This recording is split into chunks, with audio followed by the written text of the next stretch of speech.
Okay, so we have technically entered that era where you had some Marvel fans not really be excited about what Marvel did when it came to X-Force in the late 1990s. Let me explain. You see, in the early 1990s, for Marvel Comics, Marvel had like this theme going for all their different X books. Let me explain. You had the X-Men team, right? And their main goal was to just carry on Charles Xavier's dream. You had X Factor, and their main goal was the same thing, like help build relations between mutants and humans, but they worked for the government. When it came to Excalibur, that was kind of like your international team, but also your magical team as well. And then you had X Force. And for X Force, they were your Black Ops team that kind of got sent out on different missions that were kind of high risk missions. But then by the late 1990s, that all kind of went out the window because you then had Marvel kind of go through this change where it was X Force no longer being that high risk team, that Black Ops team. That now for X Force, they were this team that was hitting the road. Like, yes, the road trip era. Now, in my past few X Force videos, I did see a few folks out there who were like, really excited about the possibility of me covering this era. But I also had some people kind of like, please don't do it. But either way, I still want to cover it because it's part of our coverage when it comes to the X-Men.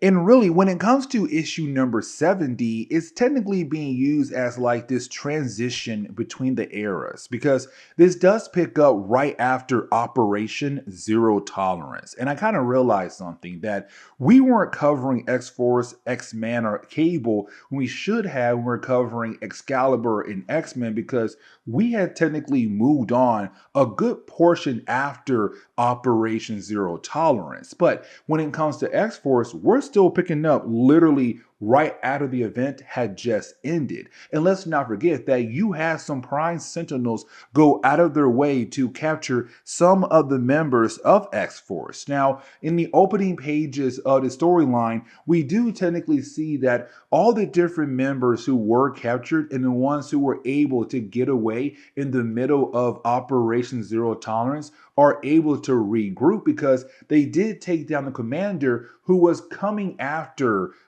X Force in the middle of Operation Zero Tolerance. And so once you didn't have this group be able to reunite with one another, their main goal is to find Domino. Now, at the same time, it kind of felt like it was Marvel kind of hinting at the idea of the possibility of Apocalypse becoming a major threat for the X-Men again. Here's the reason why, because we pick up with Caliban. Now, when it came to Operation Zero Tolerance, in that event, Caliban was kind of put off the board. Here's the reason why, because he was also seriously injured. And for Cable, he kind of realized the only way to protect Caliban is to get him somewhere safe until Cable was technically able to deal with Operation Zero Tolerance. Because now we're at the post point of that event. Cable can say, hey, you know what? The coast is clear. Except when he finds Caliban, Caliban is freaking out. But you then have Ozymandias appear. Now, I'm not going to sit down and try to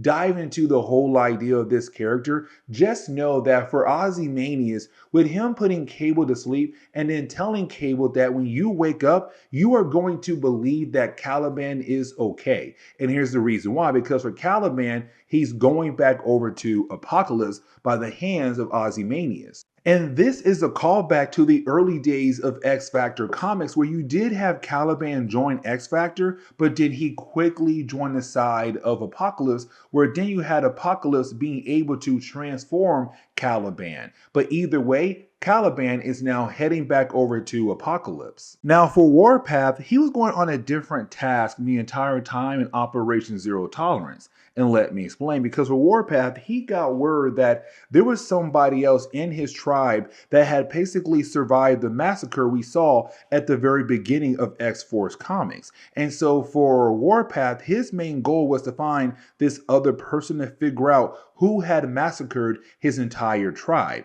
The problem was that to get the answers he was looking for, he had to work for a guy known as Sledge. And for Sledge, he told Warpath, if you were able to help me, I will tell you the name of the person from your tribe that had also survived that massacre. And so for Warpath, what he had to do was go into the dark dimension to find a character known as Vanisher. Now, Vanisher is like Nightcrawler, a teleporter. Here's the catch though. He has to use this dimension as a way to teleport to different parts across the world. And so for Vanisher, he got stuck in the dark dimension by these creatures. And the thing is, these creatures will only attack you if you don't tell them a story. And so for Warpath, he's kind of forced right now to tell them a story so that he'll then be able to hopefully escape.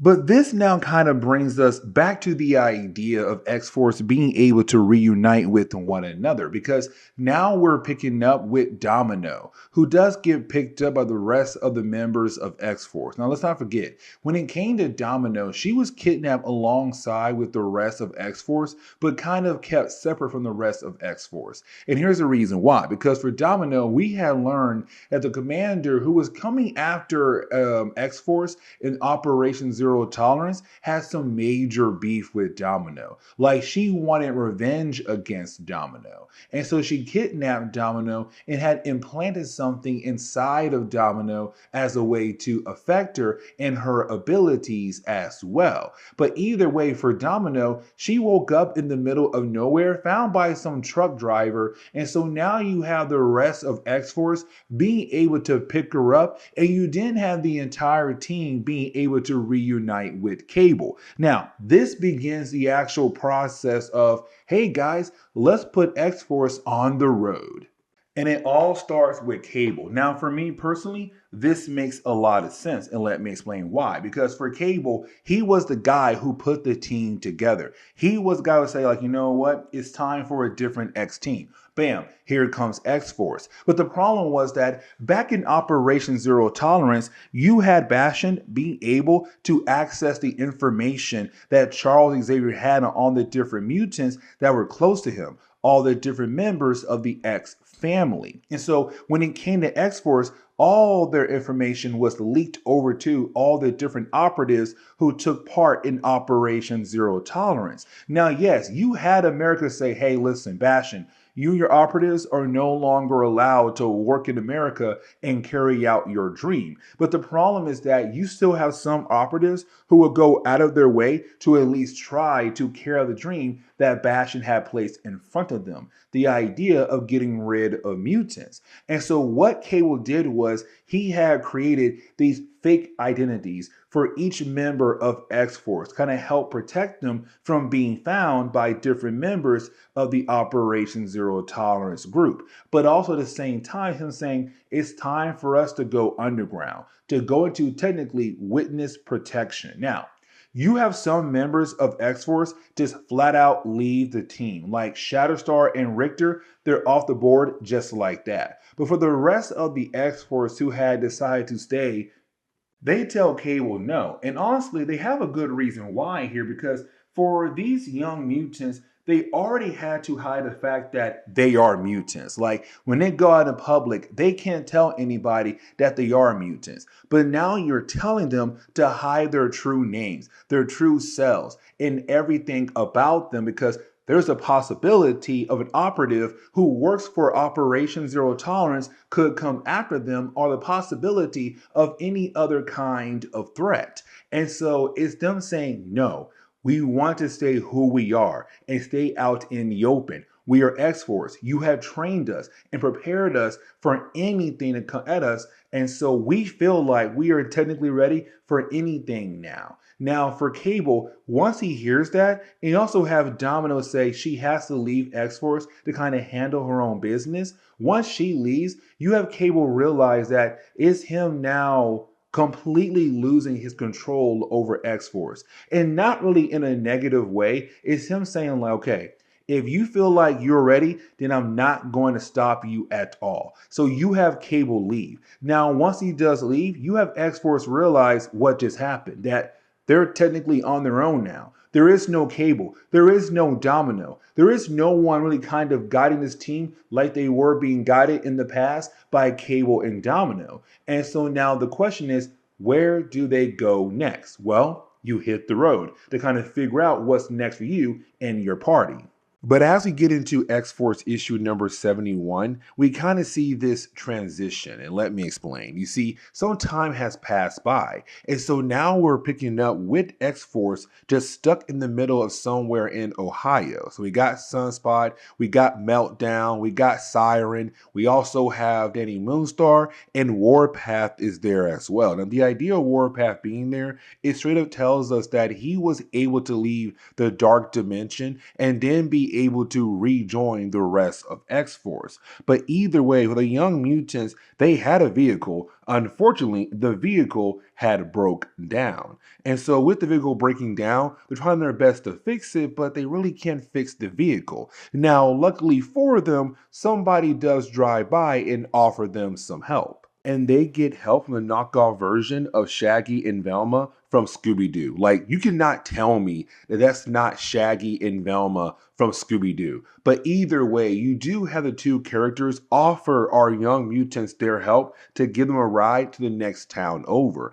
Now, for our Young Mutants, they don't have a choice here but to go ahead and accept this offer. And the reason why? Because, well, for our Young Mutants, they really can't go out in public and like use their abilities to get over to the next town, because if they do, well, it could bring up more problems.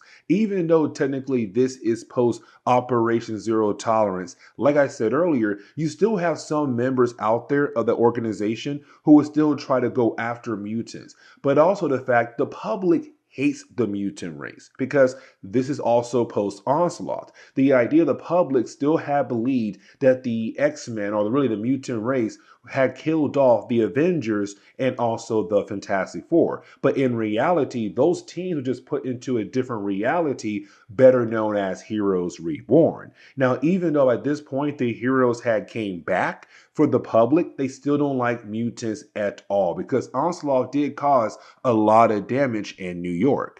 But once you do have the Young Mutants being able to get over to the next town, they do take their car over to a nearby mechanic. Now, the mechanic says, hey, listen, you need this one part right here, but unfortunately, I cannot get that part until tomorrow. And so for our heroes, unfortunately, they're stuck in this town for a day. And so you do have our heroes kind of wondering like, okay, what can we do now in this random town that we got dropped off in? And so for our Young Mutants, all they can do is just chill and walk around the city.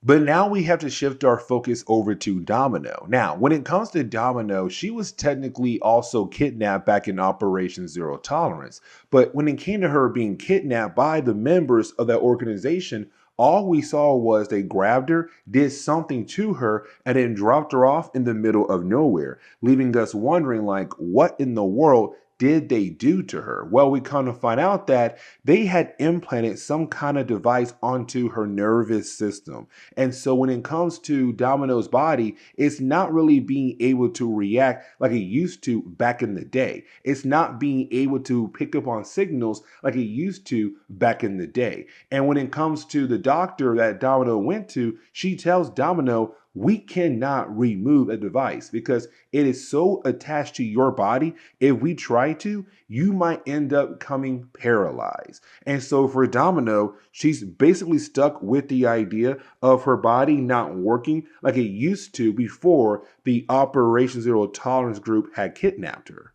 Now we do transition back over to X-Force, right? And honestly, I kind of thought of this at the very beginning of me reading this chapter of the X-Force series, because even though you have X-Force right now on the road, it's the idea of, do they have money? And for me, I'm kind of like, they do. They have Sunspot. The dude is basically rich. And so when you have Sunspot try to pay everyone's meal, he comes to find out he can't do that anymore. And the reason why, because his father's company is going through a major lawsuit. And so until that lawsuit is technically handled, well, for Sunspot, he's not really able to touch the money that was left behind by his father. So yes, there goes the idea of him using his money to kind of cover the team for the time being. And the dude had big plans like, oh man, I can't wait for us to use my money to give us a new base, new vehicles, new outfits. Like his main goal was to use his father's money to kind of restart the X-Force team in a new way. And the thing is, he'll do that down the road, but not for X-Force, really more for a different team later on in Marvel Comics. But again, for X-Force, it's like, okay, we're low on cash as well. But let's also not forget, when it comes to Deadpool and also Siren, they were technically a couple around this time in Marvel Comics. So for Deadpool, when he does stop by the school of Charles Xavier looking for Siren, he realized that she's not there. But also the place does seem a tad bit more empty than usual. And so for Deadpool, he's kind of wondering what in the world is going on here at the school. Now, unfortunately, we won't get our answers over here in X-Force, but really more in X-Men issue number 70. And so this kind of leads us into the ending for X-Force issue number 71, where you do have the different members of X-Force all head over to a motel that Warpath and also Siren were able to get for the crew. Now, while you do have everyone trying their best to relax for the night, they didn't hear somebody call out for help. They see two thugs trying their best to put someone into a vehicle. Now, of course, you do have X-Force go out of their way to help that guy out. But while trying to do that, you didn't have X-Force kind of show off their different mutant abilities. Now, once you do have our team being able to save the guy, we do learn that his name is Richie. And Richie has a lot of money. And that right there is a great thing for X-Force. And the reason why, again, because X-Force is broke. But you have Richie say, listen, how about this? I will offer you guys a job. All of you a job to be my bodyguards. And the thing is, I got the money to pay you guys. And he pulls out a briefcase to show them that yes, he does have a lot of cash on him. And so you do have X-Force kind of wondering if they should agree to take up on his offer. And so as we dive into issue number 72, we really do pick up with another character known as Blackshear. Now, when it comes to Blackshear, he is like a monster, part of a monster family, and he's pretty high up in the actual chain of command.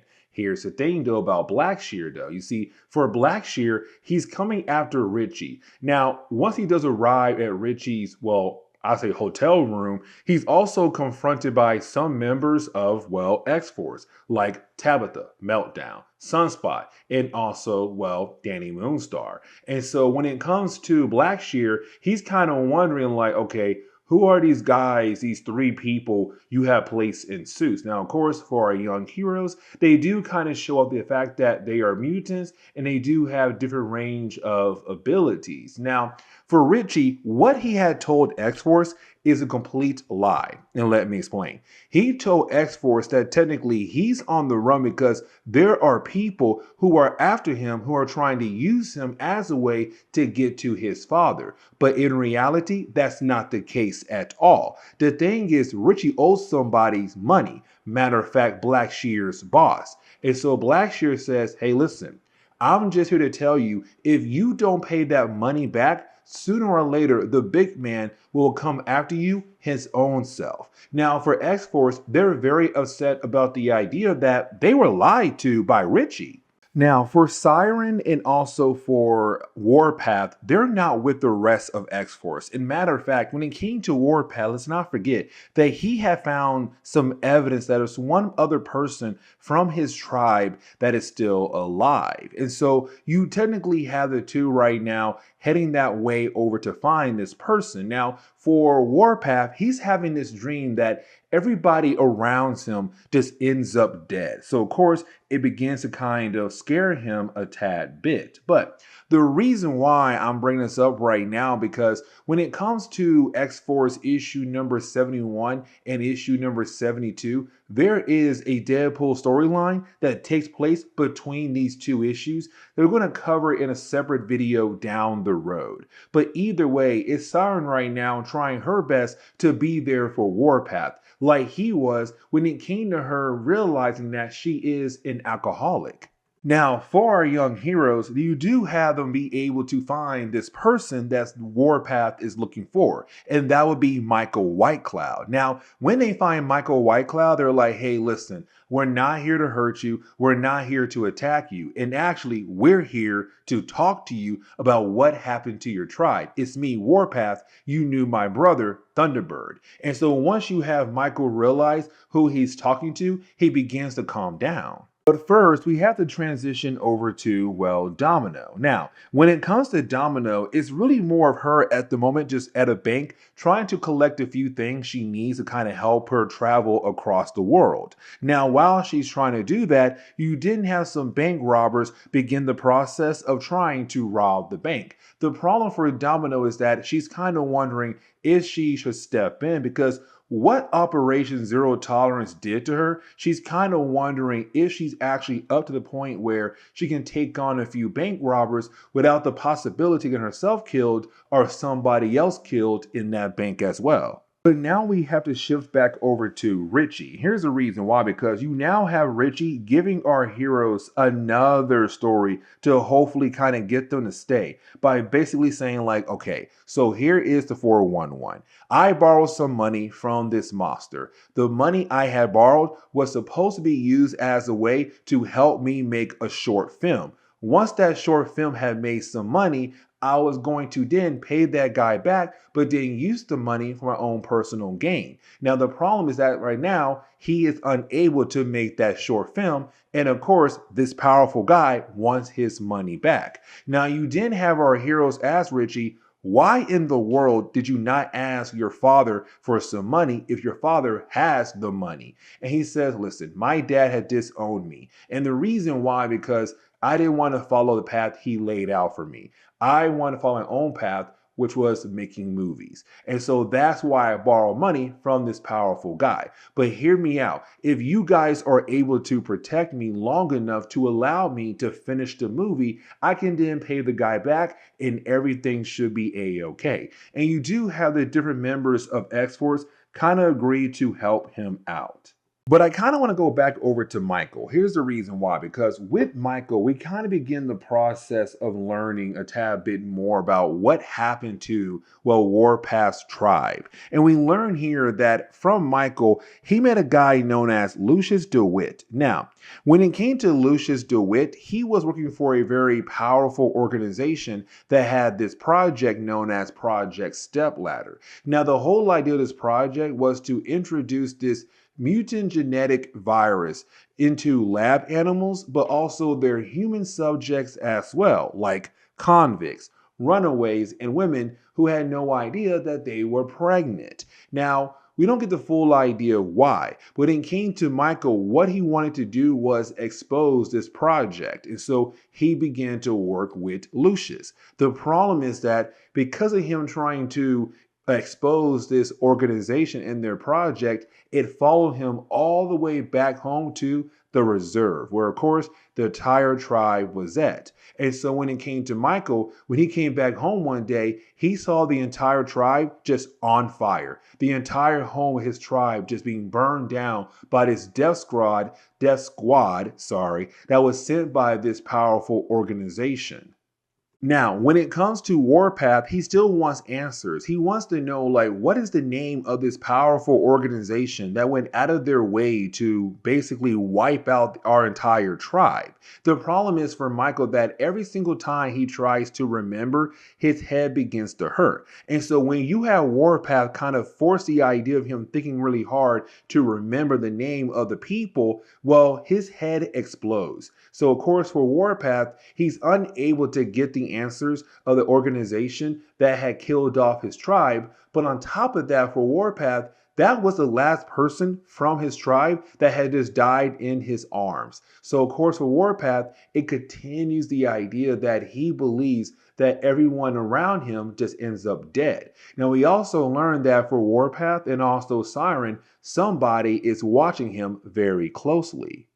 But now we have to shift over to Rainfire. Now, for me personally, this is a great stopping point. Here's the reason why. Because when it comes to Rainfire, we have learned that he was the second person to take over the Mutant Liberation Front, this terrorist organization that was put together by Strife in the early days of X-Force Comics. Really, the late days of, I want to say, New Mutants. Either way, when it came to MLF, they were taken over by Rainfire, but we had learned that Rainfire was this other personality in the mind of Sunspot. Now, when it came to Cable, he was able to get rid of that other personality in the mind of Sunspot and kind of left us to believe that we will never see Rainfire ever again. Here's the problem though right now. Rainfire is walking around as a separate person, which now confuses me more now, kind of like how in the world is Rainfire able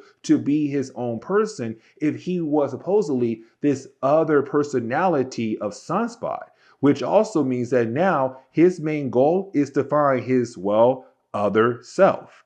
And so this is where we are going to. Okay, so let's go ahead and get back into our coverage over the X-Men. And we're going to pick up with some more X-Force comics, issues number 73, 74, and 75. Now, this should wrap up the first story arc in the road trip era for X-Force comics, but getting into the opening pages for issue number 73, we do pick up with Warpath and also Siren. Now, in our last video for X-Force, you had these two characters on their own to find a character known as White Cloud. Now, White Cloud was part of Warpath's tribe. And let's not forget, at the very beginning of X-Force, the entire tribe that belonged to Warpath was completely wiped out. Now, way back then in the early 1990s, we were kind of left to believe that the people who had wiped out his tribe was the Hellfire Club. But the thing is, that was not the case at all. Instead, it's a completely different organization that had a project going on known as Stepladder. And so for Warpath and also Siren, their main goal is to figure out who is actually running that organization and to hopefully bring them down. But getting into the opening pages of the storyline, we see that our two heroes have been pulled over by police. Now, of course, these two cops are not really cops. They're bad guys working for this secret organization. And so when they do try to bring down Warpath and also Siren, you didn't have our heroes being able to easily take these two guys down. But now we pick up with two brand new characters in Washington, D.C., and that would be Detective Sanders and Lieutenant Bantock. Now, these two police officers, they're right now reviewing a tape from a recent bank robbery. And matter of fact, we saw this bank robbery in our last video where you had Domino get involved because she was in the bank, and she was also kind of wondering if she should get involved because, well, she's not really up to speed when it comes to being a hero again. Because remember, because back in Operation Zero Tolerance, when it came to Domino, we saw her and X-Force get kidnapped by some members of Operation Zero Tolerance. Now, one of the commanders had placed this device on the nervous system of Domino. Now, when they did that, it basically slowed down her body movement, but also for me, affect the way her powers truly work. And so for Domino, she has been slowed down a lot. And so when it comes to Domino, she's not as fast as she used to be. And so even though technically she was able to bring down the bank robbers, she still got shot basically. And so you do have the two police officers who are currently watching the security tape kind of like, hey, we want to meet that woman. But when we do switch over to Domino, we see her right now cleaning her wound. Now, while doing that, she realized she needs to do some field work to kind of get back into gear. But the best place to do that is to go over to Hell House. And remember, Hell House is where Deadpool gets his contracts from. And so most likely you're going to see a Deadpool slash Domino crossover.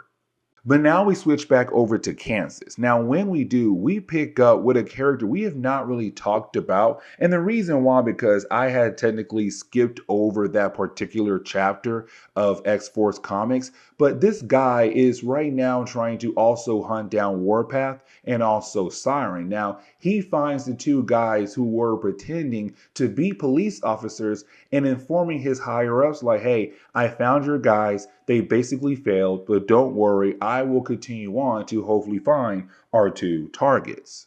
Now, when it comes to Warpath and also Siren, you had the two characters go to where Michael Whitecloud had left behind some information about the project stepladder that was responsible for the death of Warpath's tribe. And so when they do arrive at his bus station, they go to this locker that Whitecloud had there. And of course, once you have Warpath rip open the actual locker, they find the info that Michael had left behind that could help Warpath and also Siren bring down the project stepladder. Except then our two heroes are confronted by, and that would be Edwin Martinick. Now, when it comes to Edwin Martinick, he's a character who first appeared back in X-Force -1. Now, we didn't cover that one particular issue, and the reason why, because, well, most reading orders have that issue like not listed on their listing. So unfortunately, we have skipped over it. Now, when it comes to Edwin Martinick, he's a character who loves the idea of playing with genetics. And matter of fact, it was him who gave himself his little like werewolf form. But when it came to Edwin 10 years ago in the past, he would go out of his way to falsely diagnose different people. Like, for example, Thunderbird and Warpath's mother. He told her that she has cancer, but in reality, he's going to use her for one of his experiments. Now, the boys were able to protect their mom and he had disappeared. But fast forward, he's now back in the picture, but he's kind of working for somebody else. And matter of fact, we're going to learn who here in a moment. But he does knock out both Siren and also Warpath.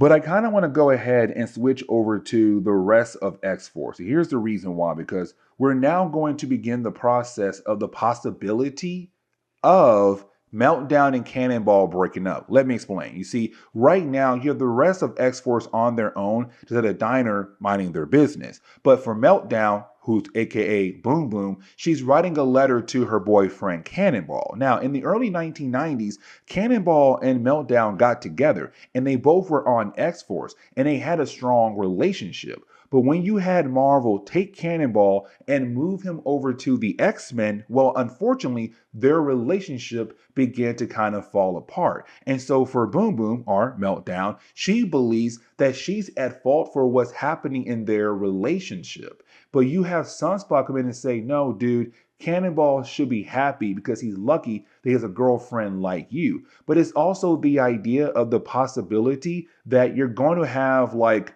Sunspot sneak in and steal his homeboy girlfriend away from him.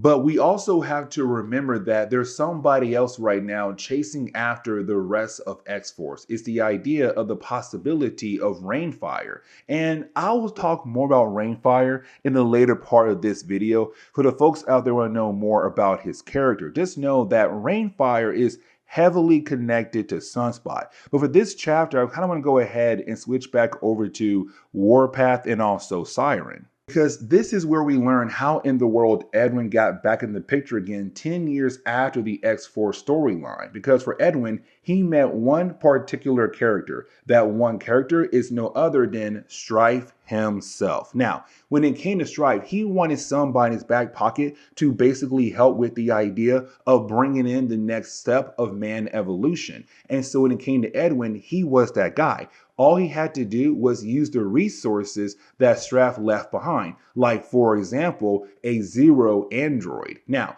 when it comes to Edwin, everything was going great for him until one of his scientists went over to Michael Whitecloud, who's also part of Warpath's tribe. And when it came to Michael Whitecloud, well, he had planned on leaking that information over to the public. And so that is why the entire tribe got, well, wiped out, because for Edwin, he had to make sure that the public never did find out about his project. He also had a backup plan for Michael just in case. Now, once you have Warpath and also Siren hear that story, they break free and try to fight against Edwin again.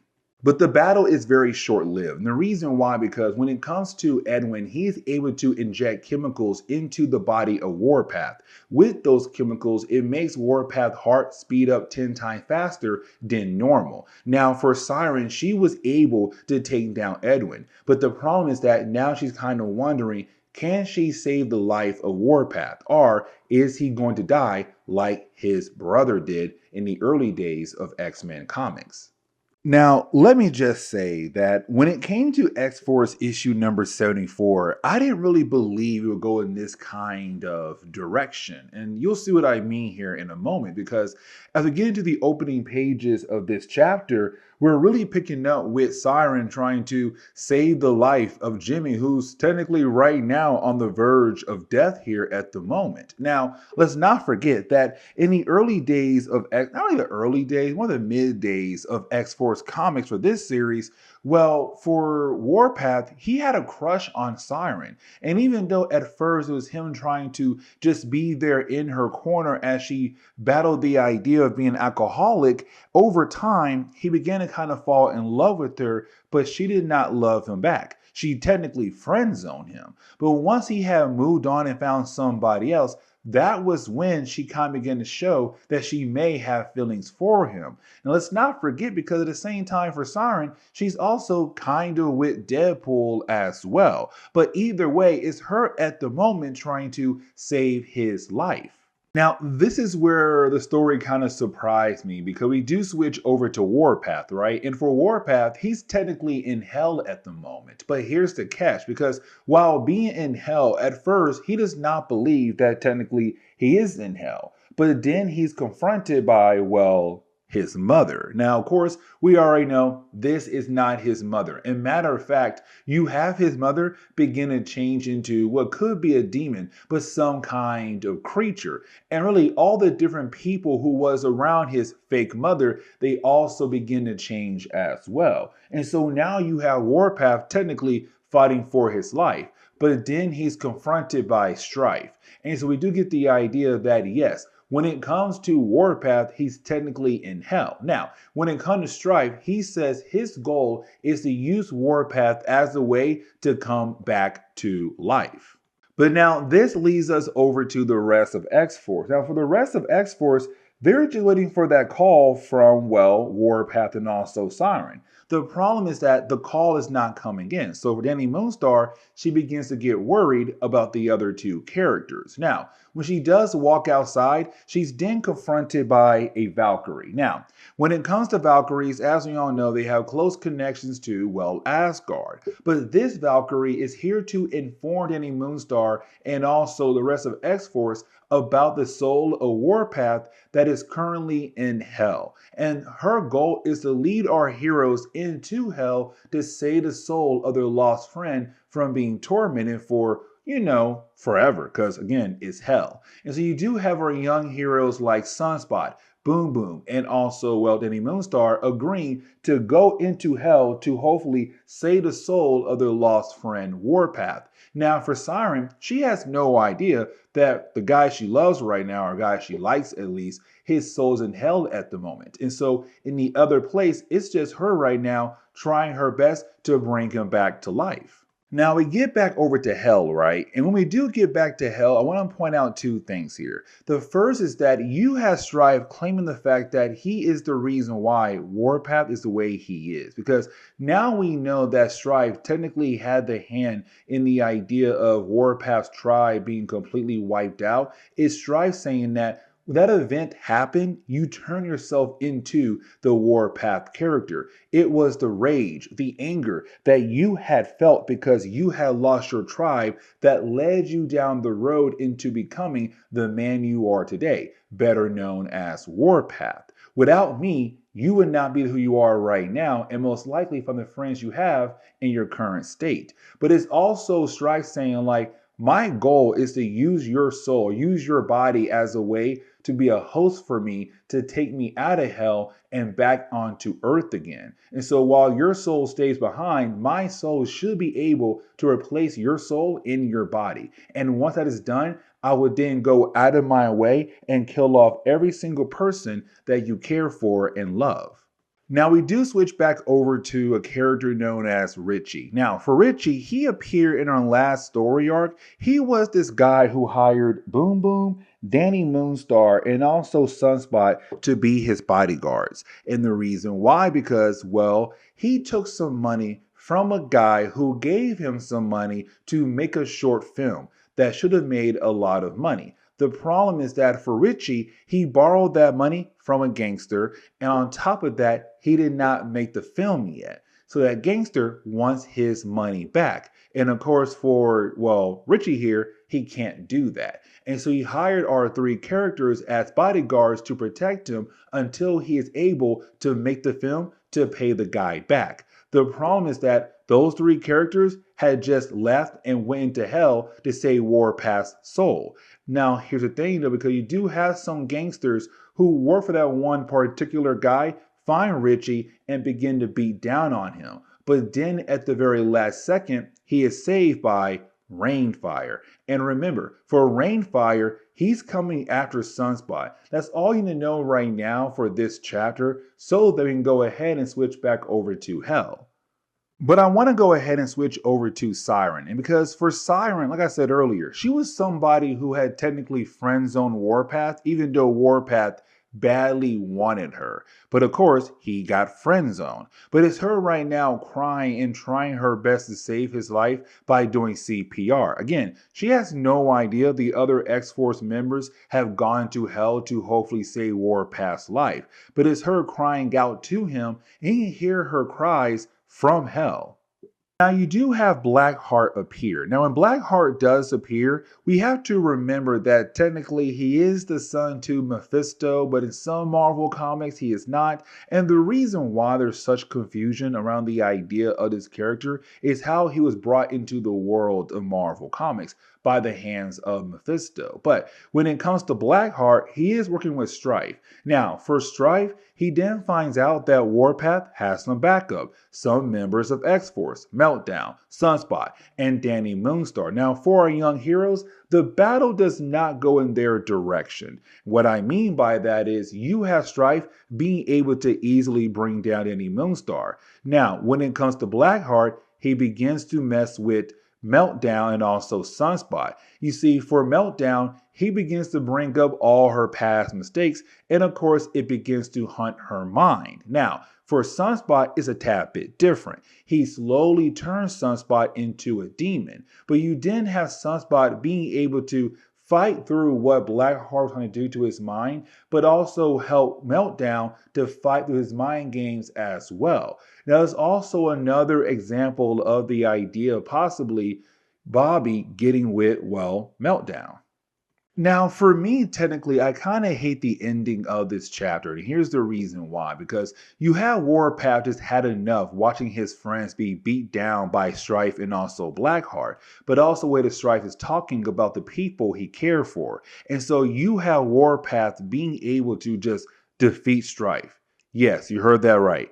Warpath is able to beat down on Strife long enough to allow him to technically win, because once you have Strife land right next to Blackheart, you have Blackheart inform Strife this is all a game. He knew that at the end of this whole battle that Blackheart would still have the soul of Strife. He just gave Strife some hope in the possibility of being able to escape hell. And so once you have Warpath being able to defeat Strife, you then have, well, Blackheart say, fine, you may go back into the world of the living. And so that leads into the ending of issue number 74, where you do have Warpath being able to wake up after being in hell. And of course, you have Siren love the idea that the guy she may or may not like is alive again. But you then have the rest of X-Force also being able to rejoin their team members. Now, the question is, where do our young heroes go next? Now, for me personally, the 75th issue of this storyline is something. Honestly, when I kind of sat down getting ready to read the 75th issue for X-Force, I kind of thought in my own personal way, it would go in a different type of way, because you're celebrating the 75th issue of X-Force, the original X-Force series. But getting into the opening pages of the storyline, we do pick up at X-Force right now attending A festival. Now, this festival is really more about the idea of geeks and freaks coming together to celebrate the statue of the colossal man. Now, the statue is technically made out of metal, and what they're going to do at the end of this event is blow it the mess up as a way to kind of send off the night. And so for X Force, right now, they're at the very beginning of the festival. And so they now have the ability to kind of go their own ways for the entire day to kind of relax, but also kind of get into different activities that do take place at this festival. But it was also Marvel like bringing back some characters we have not seen in a good while when it came to the idea of X-Force. Like, for example, the idea of Karma. Now, when it came to Karma, she was part of the original team, better known as New Mutants. You see, back in the 1980s, when it came to Marvel Comics, the X-Men brand got really popular. What they did was they wanted to add in more books besides just Uncanny X-Men. So they gave us New Mutants. And so for Karma, she was part of that team. Now, for the 1990s, the whole idea of New Mutants was slowly transformed into X-Force. By that time, Karma had already left the team. And so it's Marvel saying, listen, let's go ahead and bring her back into the picture again because technically she was part of New Mutants, the original team. And so it's her right now at this event and being able to reconnect her old friends that she have not seen in a good while. But it's also the book kind of bringing in another character we have not seen in a good while when it comes to the idea of New Mutants. Somebody the New Mutants had to face a long time ago that kind of brought this character into the world of Marvel Comics, and that would be Selene. Now, I kind of want to go ahead and shift our focus over to Warpath and also Siren. And here's the reason why. Because for Siren, it's her kind of realizing that she does not want to be at this event. But for Warpath, he's not even listening to their conversation. And the reason why, because for Warpath, what he's thinking of right now is what he had learned about his tribe, how it was completely wiped out by strife. But it's also him kind of realizing that the name he took, Warpath, was more him trying to go on a path of war to figure out what exactly happened to his family. But now he knows kind of like, what's next for me? I no longer want to be that person I was when it came time to figure out who in the world had killed off my entire tribe. Now, it's also Siren kind of realizing that she cared for Warpath even more than she thought she did at first because he almost died. But it's also kind of hinting at the idea that she's finally ready to allow Warpath out of the friend zone. And for Siren and Warpath, they're not the only two characters at the moment who are kind of going through something. And what I mean by that statement is that we also have to remember about Meltdown and also Sunspot, because there's a possibility of those two characters also getting together. And matter of fact, we're going to see that here in a moment. Now, for Karma and also Danny Moonstar, it's those two characters right now kind of on the outside of the inner circle. And what I mean by that statement is that for Karma, like I said earlier, she's not part of X-Force. She never was. And she left the New Mutants way before they had turned into X-Force. And when it came to Danny Moonstar, the same thing for her as well. And matter of fact, she had just recently stopped working for S.H.I.E.L.D. And so the question is right now, what's next with these two characters? Or is there a possibility that they might join X-Force or still go on their own paths away from the rest of the team?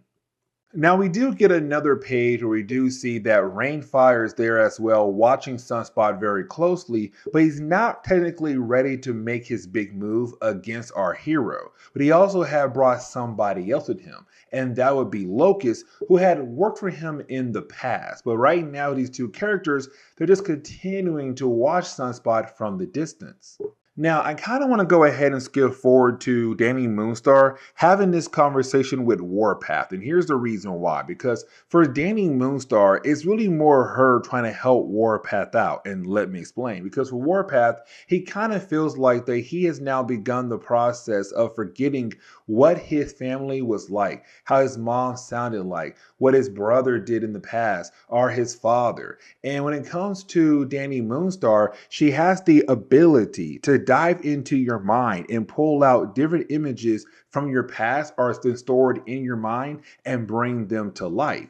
And so for Danny Moonstar, is her helping Warpath to remember everything that he believed that he had forgotten. So it's kind of cool because it's him kind of getting the chance to communicate with his mother, his brother, his father, his pet cat. But in reality, they're not there. But at least it kind of helps him remember everything he thought that he had forgotten about them.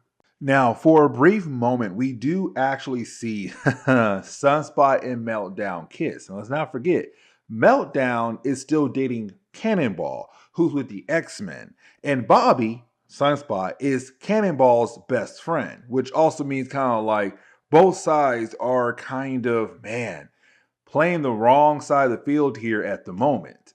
But let's go ahead and get into the whole plot line involving Selene and why she's here at this event. And the reason why, because she needs Danny Moonstar. Let me explain. You see, for Selene, she realized the 9 realms, of course, connected to the Asgardian mythos, are going to align with one another very soon. But Selene has this container, this talisman container, that's holding onto a powerful item. The only way to basically open it up is to have, well, 2 things. First, the 9 realms have to be aligned with one another, but she also needs the blood of an Asgardian. Now, she could have gone after Thor, Loki, or somebody else, but she went after Danny Moonstar. Here's a reason why, because again, Danny Moonstar was a Valkyrie, so her blood has not been tainted, but it does have some Asgardian blood inside of it. And so with that being said, for Selene, Danny Moonstar is the perfect person to get a blood drop from. And once she gets it, bam, the container begins to open up. And of course, inside the container is a powerful staff. Now, with this staff, that means that Selene will now have a huge amount of power under her belt. But you didn't have any Moonstar being able to wake up Warpath. When he does wake up, he does attack Selene and get his hands on the staff. The problem is that all that power that she had released, it had to go somewhere. It didn't go to Warpath, it went over to the Metal Man. And of course, that means the colossal metal man has now been animated. It's now alive, just walking around the festival. And of course, you now have people freaking out. But for a brief moment, we had to shift over to Bobby and also Tabitha, Meltdown and Sunspot, because those 2 characters are continuing to kind of get close to one another. But you didn't have Cannonball appear. Now, the reason why he is there because, well, Tabitha did technically invite him, but she didn't believe that he would show up. But he did because he wanted to see his girlfriend. But he has no idea that his girlfriend has been making out with his best friend yet. And really, the book does kind of end on the note where you do have X-Force being able to, save the day, because you do have Warpath being able to grab the staff. Once he does that, you did have him place the staff inside a box that was created by the Valkyries that was then given over to Danny Moonstar. Now, for Boom Boom, she does go out of her way to blow up the actual Metal Man for 2 reasons. First, because 1, to save the day, but 2, let's not forget, at the end of the event, it was supposed to get blown up. And so with Meltdown doing that, she kind of helped out with the actual event. Now, for Cannonball, is him right now wanting to hang out with his friends, but not really realizing that his best friend and also his girlfriend are now officially cheating behind his back. Now, we also learn here that Cable was there as well, watching over X-Force. With him doing that, kind of help him realize that they may not no longer need him around. And so he walks away, but still being their guardian angel.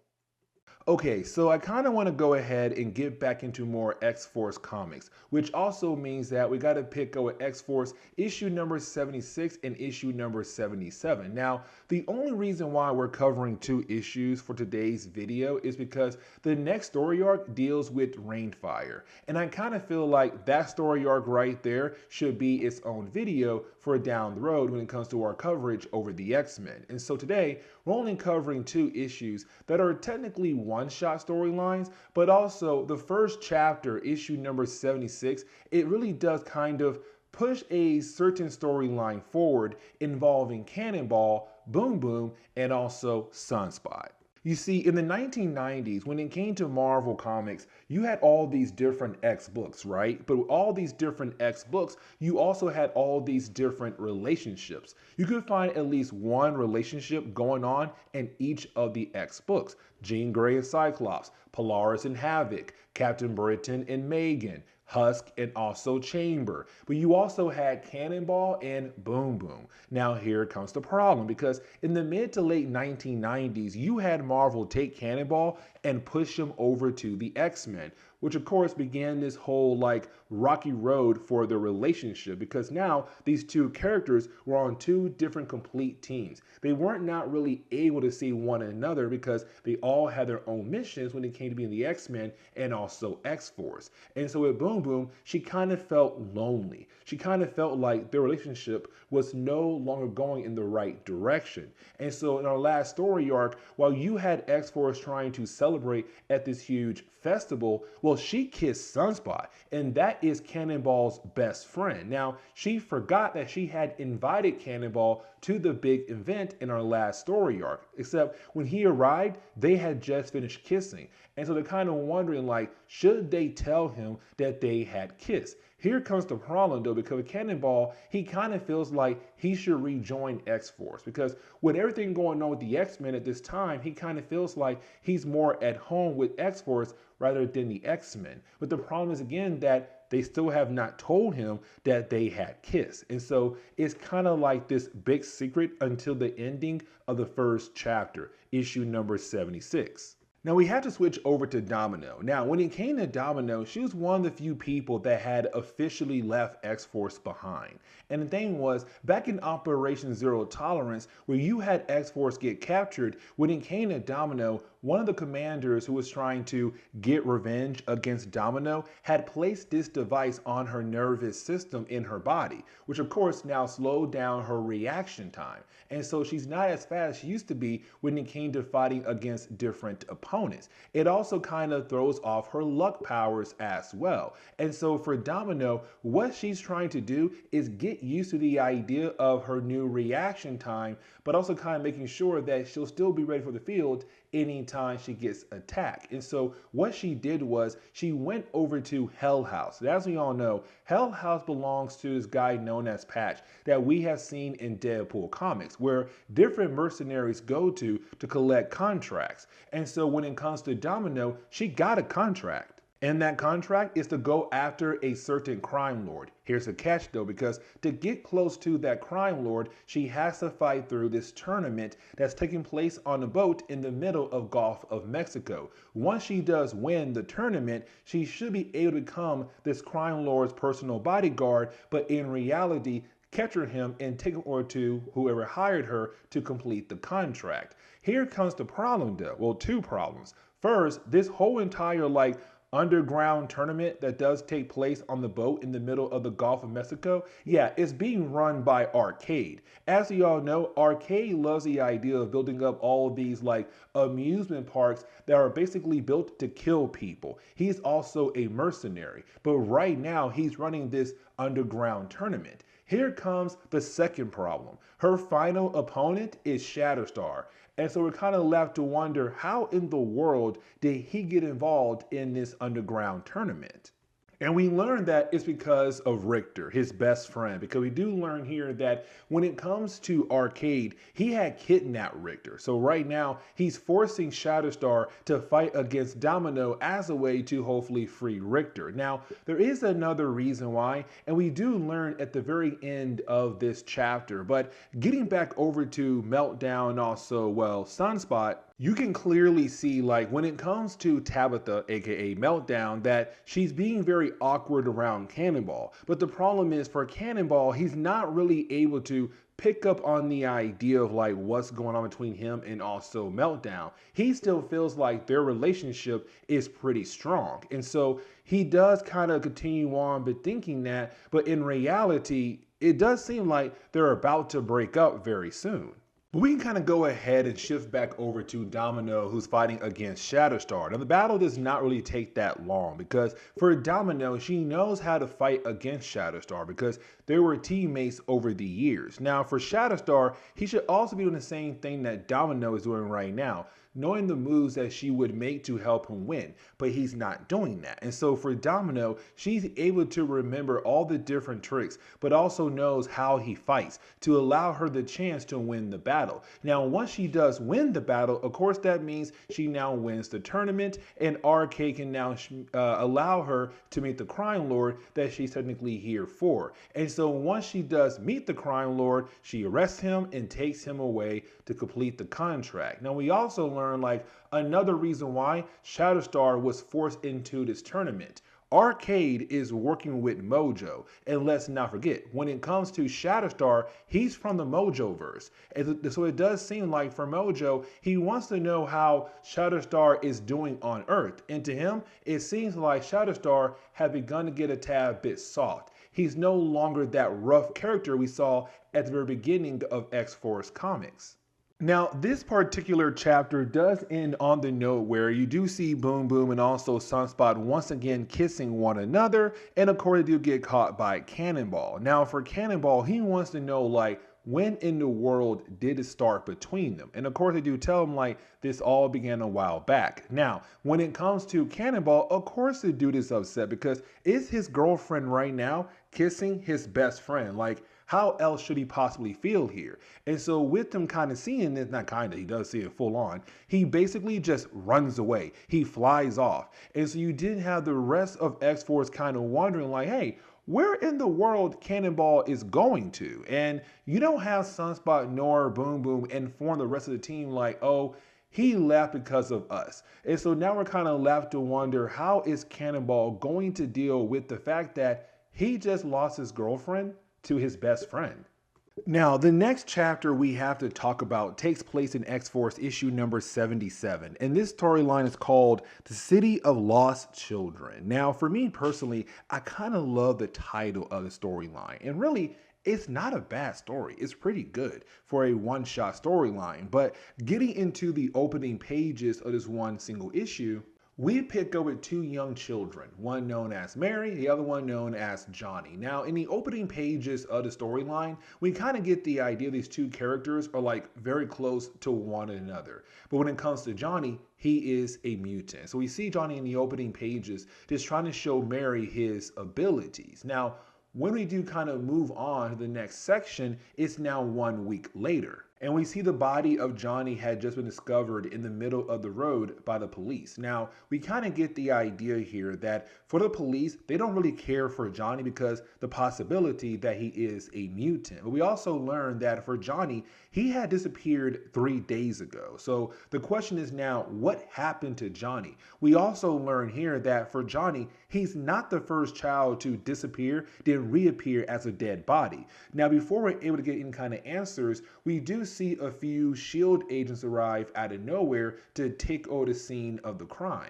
Now, when it comes to X-Force, they're also in the same town where Johnny is from. And matter of fact, when we do switch over to X-Force, they're inside this diner. And you have one member of X-Force currently reading a newspaper. Now, with this newspaper, it's really more our heroes kind of learn about what exactly happened to Johnny, but also what's been happening to other children in the city as well. Because again, there have been kids who had just disappeared, but then reappear, but they're dead. And the question is right now, how are the children dying? Who's out there possibly killing off the kids? Now, of course, you do have the owner of the diner kind of express that she feels bad what happened to the young boy. But when it comes to the sheriff of the city, he wants our heroes out of the city fast. Now, we also kind of get the idea of the possibility of a tad bit of racism. And the reason why I'm saying that, because for Sunspot, while you do have the rest of X-Force leave the diner to get into the car to continue their road trip, for Sunspot, he has to use the restroom. And you do have a couple of guys follow him into the restroom to commit the idea of racism. But let's go ahead and like shift our focus back onto the mystery of the children, because when you do have X-Force reunite in the vehicle, you did have to look at an old map. Now the map is like possibly a few years old, but they realize that there is this old like nuclear site nearby the town, and Johnny's dead body appeared nearby that site. And so for our heroes, they're kind of wondering if there is some kind of connection between Johnny and that old nuclear plant site. And so you do have our heroes begin to head over there to figure out what exactly could possibly be going on.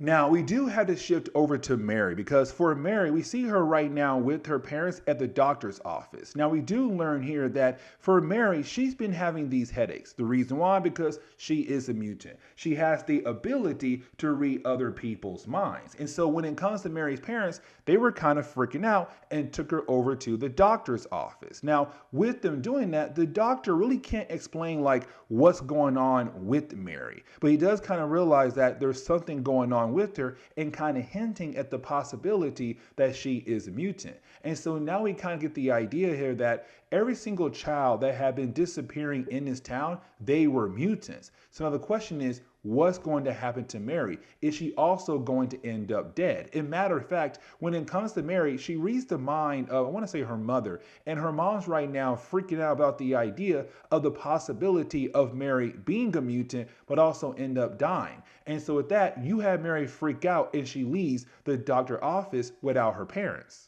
Now, for the members of X-Force, they went over to where the dead body was found, Johnny's dead body. And so while you do have X-Force trying to figure out like what exactly happened to Johnny, well, you didn't have Mary be nearby, and she sees X-Force walking around where her friend's body was found. And she begins to use her ability to read the minds of the different members of X-Force. Now, for Warpath, he kind of realized there's somebody right now trying to enter his mind. Now, when it comes to Bobby and also Tabitha, they did their research. And what I mean by that statement is that they learned that this city was a testing site by the government many years ago, which also means that when it came to the government, you had a generation of people back in the 60s be affected by radiation, which of course then leads into the idea of the birth of mutants inside this town. And so when we do switch over to the rest of X-Force, they're right now trying to figure out who's trying to access their minds. And of course, it is Mary. And so you do have X-Force being able to grab her and technically stop her. But then you have these different SHIELD agents arrive. Now, they recognize Annie Moonstar. And the reason why, because she was part of SHIELD. But anyways, though, you do have Mary kind of freak out to the point where she released a huge amount of energy to send people flying away. And then she, disappears. But this now allows our heroes to have a conversation with Agent Briggs. Now, when it comes to Agent Briggs, he does explain to our heroes about what exactly is going on here in the city. And we learn by him that when it came to the 1960s for this town, it was a government testing site. The problem was that the radiation did affect a few people way back then. But the problem is that now their children are coming out as mutants. Now, most of the kids have supposedly disappeared. And the thing is that SHIELD has been taking them in. When it came to Johnny, it seemed like his powers had killed him. Now, when it comes to Agent Briggs, his main goal is to watch over Mary. Now, technically, the rest of the book, it's really more of us seeing X-Force making sure the town is actually safe. And really, you have Tabitha being able to connect with Mary. And with their connection, because for Tabitha, let's not forget that she had a hard upbringing, she kind of knows that what Mary is going through. The idea of being scared about being a mutant, having those powers, but also knowing how to cope with the idea of becoming a mutant and living in this world. But either way, you have Tabitha being able to bond with Mary. And once you have X-Force confirm like, hey, she'll be safe here along with SHIELD watching over her, you didn't have X-Force leave. And so this is where we are going. Okay, so we have been like covering X-Force for a good while now, right? In our last few videos, I kind of been hinting at the fact that we're getting close into covering the whole idea of Rainfire coming after X-Force. And honestly, Rainfire has been in the background for like, what, 3 videos now? And so now it's time for him to officially go after X-Force. Now, here's the thing, because Rainfire could be a complicated character for some people out there, and sometimes other folks, it's not really that complicated. But let me just go ahead and like briefly explain the whole idea of Rainfire. You see, when it came to Marvel Comics in the mid 1990s, out of nowhere, you had a brand new character known as Rainfire appear. Now, when it came to Rainfire, he had taken over the Mutant Liberation Front. Now, that was an organization that was put together by Strife, but when Strife died, it allowed somebody to move in and take over the organization, like Rainfire. Now, here's a catch though, because when it came to Rainfire, we were kind of left to believe that it was Sunspot and some kind of like evil version of himself in his own personal mind. What happened next was you had Cable being able to go into the mind of Sunspot to kind of get rid of the Rainfire persona. So we were kind of left to believe that Sunspot would go back to normal again. And technically he did. But then out of nowhere, we saw Rainfire again, but as his own person. And the question is now, how is that even possible? Because for the longest time, we believed that Sunspot was Rainfire, but now it's Marvel saying, no, there are 2 different people, one being Rainfire and the other one being Sunspot. And so that's why in our last few videos, we have been seeing Rainfire doing small things here and there as a way to give back at Sunspot. Like, for example, when it comes to X-Force and also Sunspot, when they leave a town or a certain area, Rainfire would then appear in that area right after they had left and then do some kind of crazy thing there, but like framing Sunspot as the one doing the crime in that area or in that town. But on top of that as well, when it comes to Sunspot, let's not forget, he's rich because his dad had a big, powerful company. Now, even though his dad is dead, for Sunspot, he cannot get the company until he turns 25 years old. But he has a trust fund. But in one of our earlier videos, we had learned that for Sunspot, he's no longer able to access that trust fund. And the reason why? Because of Rainfire. He's going around killing off different board members of the company. And so as we get into the opening pages of the storyline, we see Rainfire once again, but also with Locust going after another member of the board to Sunspot's father's company. Now, let's not forget that when it comes to Sunspot, he also has some other issues going on as well, like taking his best friend's girlfriend, Meltdown. Tabitha, Boom Boom. She has so many different nicknames. Think Boomer as well. But when it comes to Tabitha and also Sunspot, you know, for the longest time, they were just friends because she was dating Cannonball, his best friend. But in the last few videos that we have done, we had slowly saw the 2 characters come together. And matter of fact, they had kissed in our last video and got caught by Cannonball. Now, even though technically he did steal his best friend girlfriend, you would think like, man, he would feel bad about it. He does, but at the same time, he still wants to be with Tabitha. He still wants to date his now best friend's ex-girlfriend. Now, when it comes to X-Force, let's not forget, they're traveling across America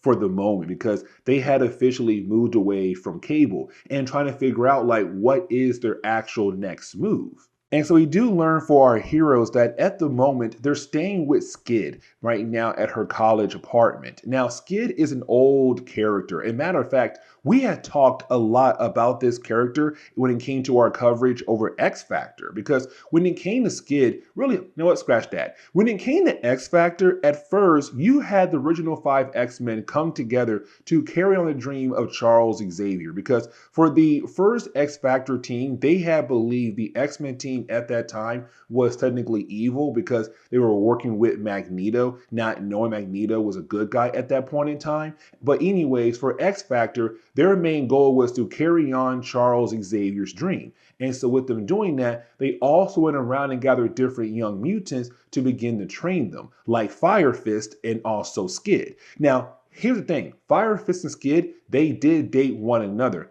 up until he was killed off by Holocaust. And of course, Holocaust is a character from the Age of Apocalypse universe. But after her boyfriend was killed off by Holocaust, she said, you know what? I want a normal life. And so she went to college. And so you have X-Force right now kind of hanging out with her because there was that short period of time where I guess she was part of the New Mutant, but for me personally, she wasn't.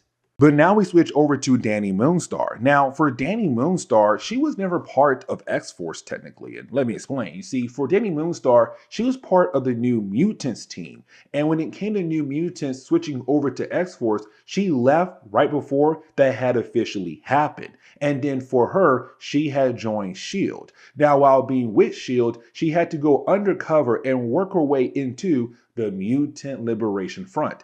That organization is very important because remember, for Rainfire, after Strife had died, he took over that organization. And so for Danny Moonstar, for her right now, she's just hanging out with her family, riding horses, her and her dad. But then out of nowhere, she's attacked by Rainfire for two reasons. One, because she's close to Sunspot, and two, because she snuck her way into his organization, because he now knows that technically she was a double agent. She was not trying to actually, help them out. But either way, you do have him and Locust grab her and take her away.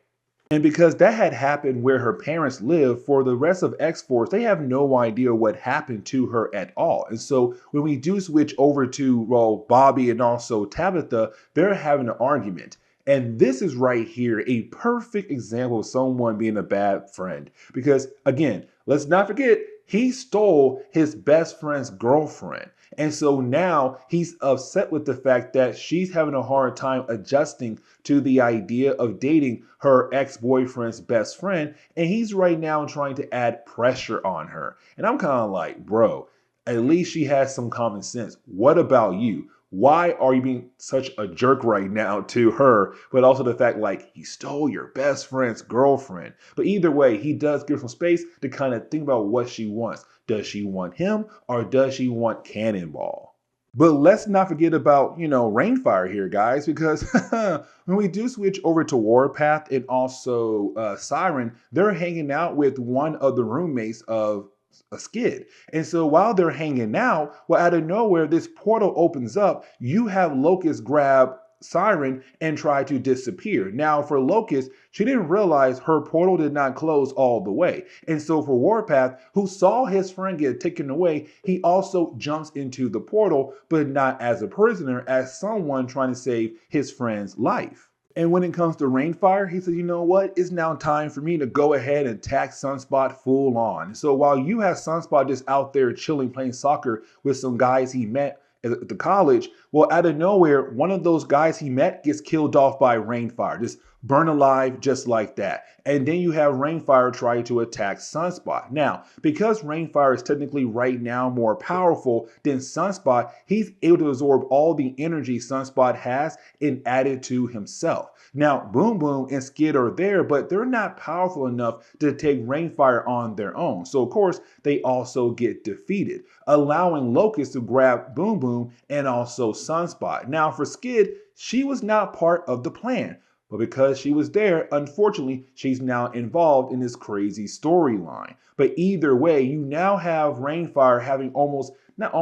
He has almost all the different members of X-Force, except for one, because that would be, well, Warpath. Because earlier, Warpath was not taken as a prisoner. He jumped into that portal without Locust realizing, one, her portal didn't close, and two, that Warpath had jumped through her portal. And so at the very end of this chapter, we see Rainfire kind of like wanting to do this huge like ritual moment in a way, because it's Rainfire saying like, listen, it was me who had got your trust fund frozen. It was me who began doing bad things across the world, but with your face, because again, we look just alike. It was me trying to ruin your life because I hate the idea that everything about you is also part of me as well. So my goal now is to kill off all your friends in front of you and then kill you last. Now, again, they don't realize that Warpath is there. So for Warpath, he's kind of wondering what should be his next move here when it comes to hopefully saving his friend's life. But as we dive into the next chapter, this begins the process of us learning the whole idea of the origin of Rainfire, his connection to Sunspot. And so we do switch over to a different company. Now, this company, its name is Damocles. Now, this company is technically a front because to the public, it's an organization, a foundation that came together to bring business and science together to do great things in the world. But like I said, it's a front for a whole entire different organization. And then out of nowhere, we're being reintroduced to a character known as Dr. Joshua. Now, we have somewhat met this character, but a long time ago when it comes to our coverage over X-Force. But now we have to switch back over to Rainfire and also Locust. Now, when we do, it's really more of us now seeing Locust right now kind of wondering where in the world is Warpath. And the same thing goes for Rainfire. He wants Warpath found now. And so for Locust, she goes out of her way to find Warpath, but she can't find him because they don't realize that Warpath is already there. Now, for the rest of X-Force, they're all chained up at the moment. Now, for our heroes, they still believe in the idea of being able to use their powers. Then you have our heroes realize they can't use their powers at all. And the reason why, because there is another character there known as Short Circuit. And when it comes to Short Circuit, he has the ability to shut down other mutant powers. And so for right now, for our heroes, they're not really being able to use their powers to escape. Now for Sunspot, he is fed up. He wants to know what in the world is going on here. How in the world is Rainfire here?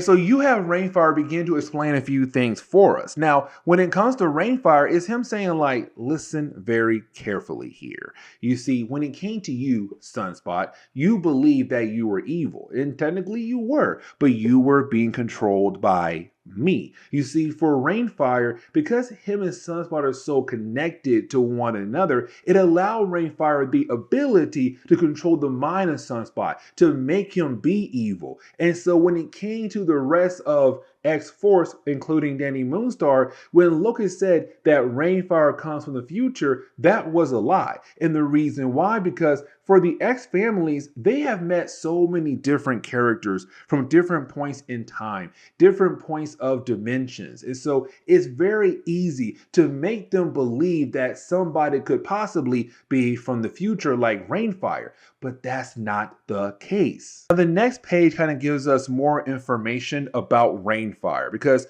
when it comes to Dr. Joshua, he used to work for Gideon. As we all know, Gideon was an external. Now for Gideon, he was also trying to get very close to Sunspot for different reasons. But when it came to Gideon, he handed Sunspot over to Dr. Joshua. And for Dr. Joshua, his main goal was to find a way to enhance the powers of Sunspot. And so he took a sample of Sunspot, but then gave that sample over to Project 19. Now, Project 19 was just a being that Dr. Joshua had created. But once it was able to get a DNA sample of Sunspot, it slowly began to change. And of course, it turned into Rainfire. And really, when it comes to our heroes, you didn't have our heroes being able to break free because of Warpath. Because of Warpath being there and his powers not being canceled out, he was technically able to pull off a surprise attack. But while fighting against Locust, it did begin the process allowing the rest of the team to also being able to escape, but also help out Warpath. Now, when it comes to Bobby, Sunspot, he's also able to break free, but technically not really able to take on Rainfire on his own. But then our heroes are in luck because here comes Dr. Joshua. And for Dr. Joshua, what he's currently using at the moment right now is a device known as a disruptor. This device allows Dr. Joshua to continue to blast Rainfire over and over again. Now, you have Rainfire being able to fight back, but you didn't have Sunspot pick up the disruptor and then use it against Rainfire. Now, this device, it does a lot of damage to Rainfire, but only gets rid of his physical form, kind of leaving behind this more energy form. And you didn't have Rainfire begin the process of combining himself onto the body of Sunspot, bringing the two together as one. But when we do switch over to issue number 80, we're now picking up the board members of DaCosta International, the company that belonged to Sunspot's father, who's no longer around at this point in time in Marvel Comics. But right now, you have the board members freaking out because they all have met Rainfire, but they believe Rainfire is technically Sunspot. And so right now, you have all the different board members coming together to say they have to deal with Sunspot. They have to get rid of him. So they're going to call in some help. But when we do switch over to our heroes, it's our heroes at the moment just trying their best to like figure out what to do with Sunspot. Because with Rainfire trying to take over the body of Sunspot, and for Sunspot, he's trying his best to fight back, but not strong enough to actually fight back against Rainfire. It does seem like at first that Rainfire is going to be able to officially take over the body of Sunspot. If that happens, that brings up more problems because for Rainfire, he kind of loves the idea of humans bowing down to mutants, kind of saying like mutants should be the ruler of the world. And so right now, he's trying his best to get rid of X-Force so that he'll then be able to continue his whole mission against the human race. Now, we do get a few pages where we kind of get a quick rundown, once again, the idea of the origin of Rainfire. And technically, we already did talk about that in our last chapter of this video. But when it comes to our heroes, Dr. Joshua is alive. And so you have our heroes find him, but also find his weapon, the Disruptor. And so their goal right now to hopefully use the weapon against Rainfire to hopefully free Sunspot and to also save the day here. Now, for a brief moment, I do want to talk about Skid and also Locust. And here's the reason why. Because these two characters did battle earlier. And when it came to Skid, she was able to use her like shields around her body or around herself against Skid Portal. And so when that happened, there was some kind of feedback that sent Locust and also Skid somewhere else entirely. And so while you had those two waking back up, well, they're confronted by somebody else. So, of course, this is going to lead into another storyline down the road. But once we do get back over to our heroes, we do see our heroes being able to use the Disruptor on the body of Sunspot, but also freeing Sunspot from the control of Rainfire. Now, this is where you have things get wrapped up very quickly and begin the process of us moving on to the next story arc. Because right after you have Sunspot being able to break free, S.H.I.E.L.D. appear. When S.H.I.E.L.D. comes in, they're like, hey, listen, we're going to take over the entire situation. Dr. Joshua, you're coming with us. Rainfire, that goo thing, yeah, it's also coming with us as well. And so just like that, you have S.H.I.E.L.D. say, everything should be okay now because we're going to lock up Dr. Joshua, but also make sure that Rainfire will never break free ever again. And the thing is, he will reappear a few more times in Marvel Comics and then officially die like, I want to say the early 2000s for X-Force Comics. But either way, you didn't have Sunspot say he has some other business to handle. So he leaves X-Force behind as they head over to the airport. And so we see, well, Sunspot go over to his father's company, DaCosta International, where you basically have like Sunspot clear everything up. The idea that he's not Rainfire, that Rainfire is somebody else entirely. Now, we kind of find out the board members did hire a group of people to go after Sunspot, and now it'll be the heroes for hire. So when they do appear and try to bring down Sunspot, you didn't have the board members tell the heroes for hire, like, hey, everything is okay. It was a huge mistake. Everything's been cleared up. We no longer need you guys anymore because Sunspot is completely innocent. And so this kind of leads into better things for our young heroes. And the reason why, because when it comes to DaCosta, with his name now being clear, the board members are now going to allow him to use his trust fund. And so with that happening, they also gave him a building, oh, I had a hard time saying that, a building to use. Now, this building is now going to be the home for our X-Force team. But on top of that, you have DaCosta say, hey, you know what? Let's go on a vacation trip. Let's go to Hawaii. And this is where Okay, so it's time for us to go ahead and get back into our coverage over X-Force. Now, I kind of realized something, and technically, I realized this a while ago when it comes to our coverage over like different comic book series, where when it comes to certain writers, when they get into a major story arc, right, and they finish that story arc, they're not really ready to dive into the next major story arc. And so, what do? You kind of give us some filler storylines to kind of give yourself a break, but also to buy you some time until you are officially ready to dive into that next story arc. And so, we're kind of in that point right now when it comes to X Force. And let me explain, because we're now going to sit down and cover some storylines where they may not seem that important, but at the same time, though, they still kind of give us some fun adventures with our young heroes known as X Force. And so, as we get into the opening pages for X Force issue number 81, we really do pick up with, well, our heroes in Hawaii. Now, this is why I say, like, it's a filler story arc, but it's also still kind of picking up where our last video had left off at. Because in our last video, you had our heroes officially learn about the origin of Rainfire. And technically, you guys should go ahead and check out that video. But when it comes to our heroes, once they had defeated Rainfire and you had Sunspot now being able to access his trust fund, he kind of felt like for X-Force, it was time for them to have a vacation, because for a good while now in our coverage over X-Force, they have been traveling across the country and kind of looking for a new purpose in life without the idea of Cable being around. And so with them going through some crazy story arcs, it's now time for them to have a vacation. And so they went over to Hawaii.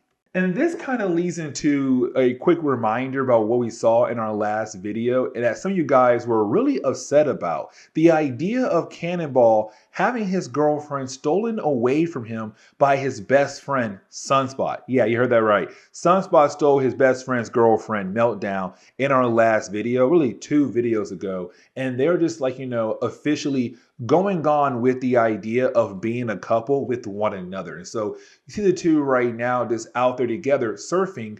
And the thing is, once you do have the two characters fall off their surfboard, well, for Boom Boom, she begin to see these creatures just walking at the bottom of the ocean, heading towards, well, Hawaii. And she's kind of wondering, like, whoa, what in the world is going on here? And so, of course, for Boom Boom, she wants to inform the rest of the team. And so when she does tell the rest of the team what she saw at the bottom of the ocean, when they do head over there, they don't see anything. They're kind of like, yo, what in the world did you see? And honestly, she tries her best to explain what she saw, but again, there's no actual proof of what she saw being there.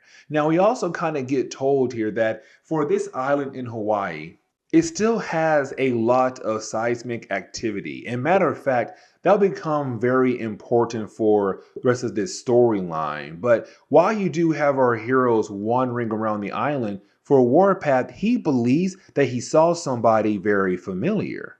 And that would be Risque. Now, Risque is a character that we have met a while ago when it came to our coverage over X-Force. And let me explain. You see, for Risque, she first appeared as this random female character that kind of began the process of making Warpath fall in love with her. Now, we did learn later on that she had an actual reason why to make him fall in love with her. Matter of fact, I'll explain why here in a moment, because it does involve 2 other characters. But for Warpath, now knowing that she did not truly care for him the way he thought she did, he's right now trying to keep his distance. But it does seem like right now it's her trying to reconnect with him. But for him, he wants to keep that distance. He's like, you know what? Listen, don't ever call me unless you're in danger. Now, right after he said that line, she does get in danger, where of course she's now being attacked by some creatures, and so for Warpath, he has to protect her.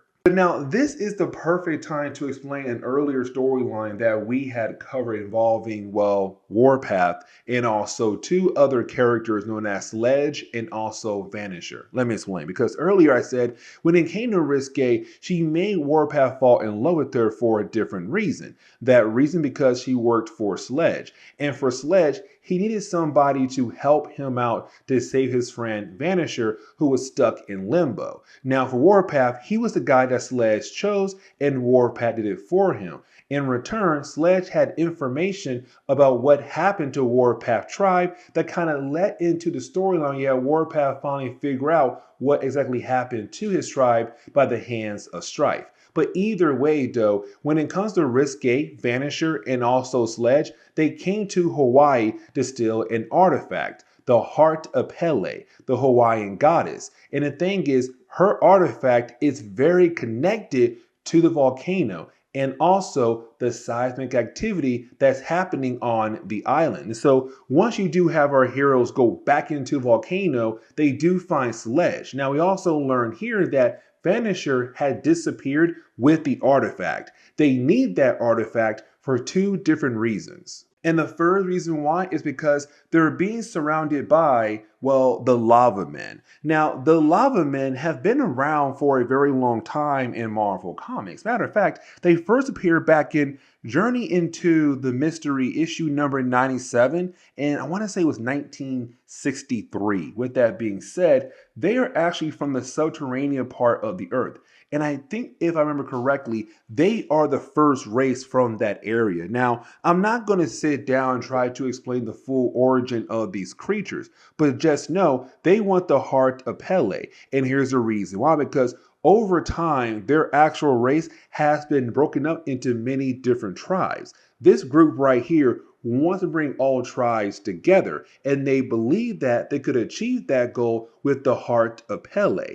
And so you do have our heroes agree to get the heart back. The thing is that they can get the heart back from Vanisher, who had disappeared right after getting the heart with Risque and also Sledge. And so you do have Sunspot and also Siren being able to find Vanisher and quickly get the Heart of Pele from him and then head back over to the volcano with the rest of X-Force, but also the Lava Men. Now, this is going to lead into the second reason why they had to get the artifact back. And well, let me explain why. Because, well, we kind of find out the reason why there has been seismic activity happening on the island because the Heart of Pele has been removed. That is the second reason why they had to get the artifact back, to put the artifact into volcano to stop the seismic activity happening on the island. We also learn here that Risque was never here. Let me explain. You see, when it comes to Hawaiian culture, it is always said Pele, their goddess, will return in different forms. Sometimes an old woman, sometimes as a young, beautiful woman. And so when it came to Pele, she took the form of Risque. The real Risque is on Hawaii, just on the beach right now, asleep, not knowing that for her two team members, Vanisher and also Sledge, that they're working with, well, Pele, who took her form. And the same thing goes for X-Force as well. The entire time they were communicating with Risque that in reality, they were talking to the goddess who knew the heart must be returned back into the volcano, which it was done by our heroes. Now, as we dive into X-Force issue number 82, I want to say that this is really less of a filler story arc and really more of like a smaller one-shot story arc where it's going to build into the bigger storylines down the road. And the reason why I'm saying that because, well, really the opening pages tell you like, hey, this could be a major plot line down the road because we see Domino right now has been officially captured. Now remember, when it comes to Domino, she had left X-Force right after Operation Zero Tolerance. Really, her and Cable both had left X-Force. And so for Domino, she kind of been on her own, but also the fact like she has been taking in contracts from Hell House. Now guys, remember, Hell House is really important because it's where like the top mercenaries go to get their contracts. Like for example, over in Deadpool comics, we see Deadpool go over to Hell House as a way to get different assignments. But right now for Domino, we're seeing that she's currently captured. And so, of course, you already know that this is going to lead into the idea of X-Force going out of their way to save Domino. So when we do switch over to X-Force, it's them right now just coming home after a good night out at the movies, having a good old time. The problem is that when they do get back to the new base that Sunspot has gotten for them, when they walk inside, they see a random guy there, just chilling there. And of course, for our heroes, they believe at first that this guy was trying to rob them, sorry. But he says, no, I'm not here to rob you. I'm actually here to ask for your help. And we do learn that his name is Jesse Aronson. Now, we do also learn here that for Jesse, he's kind of like a big fan of X Force. It's kind of like he knows everything about them, every single detail about every single member. But we also learn here that for Jesse, he was with Domino when she got captured. So the question is right now, how in the world did she get captured? And how in the world is Jesse involved with this whole entire situation? And so this kind of leads into a flashback, but also a quick reminder about what's going on with the character of Domino around this time in Marvel Comics. So when it came to Domino, man, okay, this links back to Operation Zero Tolerance. You see, for Domino, she met Jesse at a club. Jesse knew that Domino was looking for a certain character, and that would be Ekaterina Grazanova, and I know I most likely had butchered that name. Now, when it comes to Grazanova, she was a commander in Operation Zero Tolerance. She worked right next to Bastion. But on top of that, when it came to her being a commander, she captured X-Force and captured Domino, especially because she wanted to get revenge against Domino. Now, when it came to Grazanova, we had learned that she had planted this device on Domino's nervous system as a way to affect her luck ability, but also her fighting skills as well. And so for Domino, she wasn't as fast as she used to be back in the past. Now for Domino, she did try her best to adjust to the idea where her fighting skills are at, but she has been struggling. And so for Jesse, he has information where to find Grazanova to allow Domino to get revenge. But on top of that, their deal is that once he does help her, she has to help him and find his missing brother. And so with Jesse information, it led them over to the Aguilar Institute. Now, when they had arrived at the Aguilar Institute, it didn't take that long for Domino and also for Jesse to meet some security guards who got some very powerful power armor to use against our two characters. And of course, that leads into Domino getting captured, but also Jesse being able to get away, but then, of course, try his best to find X-Force, which he was able to do.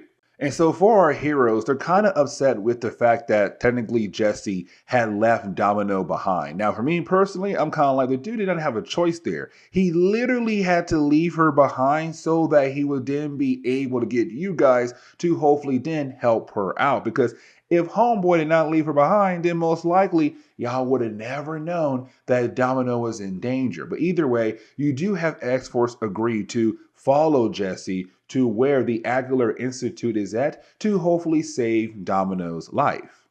And so for Domino, when she finds out that Grazanova is alive, she's very surprised to see how Grazanova looks at the moment. Because the last time she saw Grazanova, well, she was still with Operation Zero Tolerance as a Prime Sentinel and looked somewhat normal. But now it seems like her body and face has been completely scarred and changed. And the reason why, because we learned here that for Grazanova, she was a double agent while working for the Aguilar Institute. She was planted by them to kind of keep an eye out on Bastion and also Operation Zero Tolerance. When Bastion found out, he told the nanites to change her body, not a tad bit, a whole lot. And so that's why she's the way she is right now. Now, she also has a new code name, and that would be Griffin. Now, here's the thing, because this issue right here is the last time we are ever going to see her character.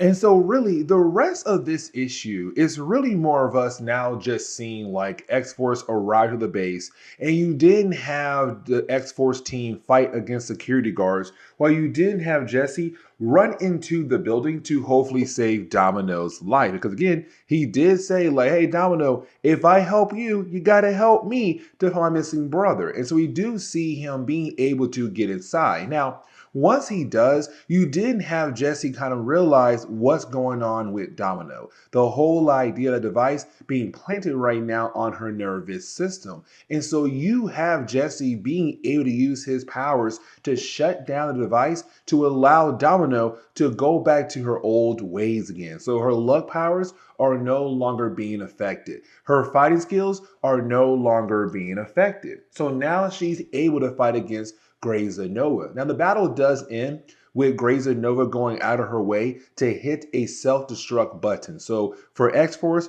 Domino, and also Jesse, they have to get the heck out of there as the entire place blows up. And there goes Grey's Nova. We'll never see her again. But for Domino, she still wants to investigate the Aguilar Institute.